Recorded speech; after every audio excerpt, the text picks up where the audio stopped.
Bayangkan kamu hidup di Eropa pada abad pertengahan. Kamu bangun pagi, mengurus ladang, dan menyapa tetanggamu. Tapi keesokan harinya, tetanggamu itu menunjuk ke arahmu di depan kepala desa. Menuduhmu telah membuat sapinya sakit menggunakan ilmu hitam. Dalam hitungan jam, pintu rumahmu didobrak, kamu diseret ke alun-alun, diikat di tiang kayu, dan dibakar hidup-hidup sementara keluargamu dipaksa menonton. Tidak ada pengacara, tidak ada bukti fisik, hanya bermodal fitnah. Selama lebih dari 300 tahun, Eropa dan koloni Amerika diselimuti histeria massal. Puluhan ribu orang tak bersalah dieksekusi dengan cara paling brutal. Tapi, tahukah kamu bahwa ini bukanlah murni masalah agama? Di balik tiang pancang yang menyala, ada konspirasi keserakahan, bisnis darah, dan sebuah karma mematikan yang hampir menyapu bersih peradaban manusia dari muka bumi. Kegilaan ini tidak muncul begitu saja. Semua bermula dari sebuah buku paling berbahaya yang pernah dicetak dalam sejarah umat manusia, Malleus Maleficarum atau Palu Para Penyihir. Ditulis oleh Heinrich Kramer, seorang pemuka agama yang terobsesi membuktikan bahwa penyihir itu nyata. Buku ini adalah panduan lengkap, cara mengenali penyihir, cara menyiksa mereka agar mengaku, hingga cara mengeksekusinya. Berkat mesin cetak yang baru ditemukan, buku ini menyebar bak virus, menjadi bestseller nomor 2 di Eropa setelah Alkitab. Siapa targetnya? Bukan wanita tua bertopi kerucut yang terbang pakai sapu. Targetnya adalah manusia biasa, janda kaya, tabib wanita yang pintar meracik obat herbal, atau sekadar orang buangan sosial yang tidak disukai tetangganya. Sekali kamu dituduh, kamu sudah mati. Sistem pengadilannya adalah lelucon yang mematikan. Salah satu metode paling terkenal adalah trial by water, ujian air. Tersangka akan diikat dan dibuang ke danau dalam.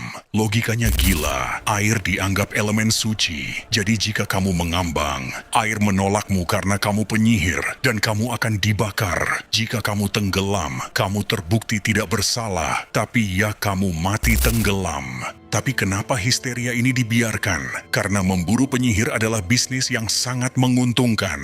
Kenalkan, Matthew Hopkins, pria Inggris yang mengangkat dirinya sendiri sebagai jenderal pencari penyihir di abad ke-17.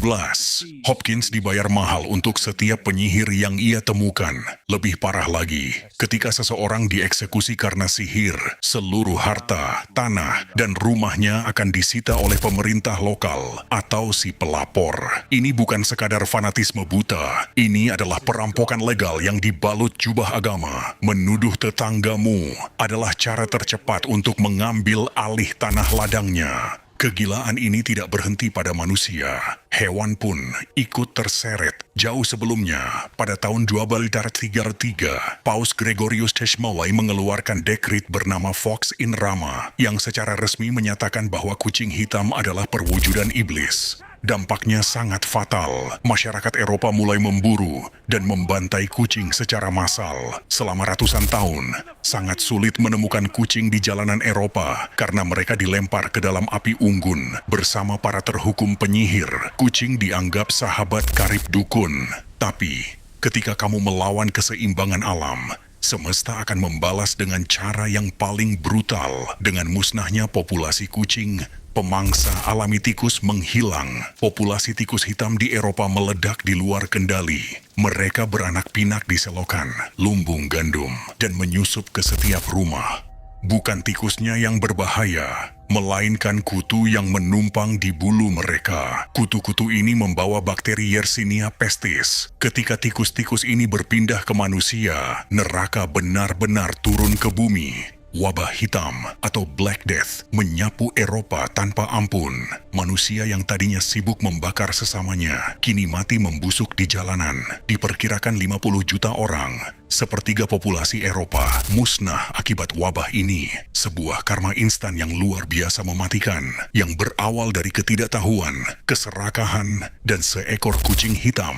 Ratusan tahun telah berlalu, tiang pancang sudah runtuh, dan metode penyiksaan abad pertengahan kini hanya ada di museum. Tapi, apakah manusia benar-benar sudah berubah? Hari ini, kita tidak membakar orang di alun-alun, tapi dengan satu klik, kita bisa menghancurkan reputasi, karir, dan hidup seseorang di internet berdasarkan rumor tanpa bukti, cancel culture, doxing, penghakiman massal. Mungkin perburuan penyihir tidak pernah benar-benar hilang, melainkan hanya berevolusi.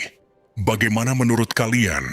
Apakah umat manusia belajar dari sejarah atau kita hanya mengulangi kesalahan yang sama dengan alat yang berbeda? Tulis opini kalian di kolom komentar. Jangan lupa like, subscribe, dan nyalakan lonceng agar tidak ketinggalan sejarah kelam lainnya. Terima kasih sudah menonton dan sampai jumpa.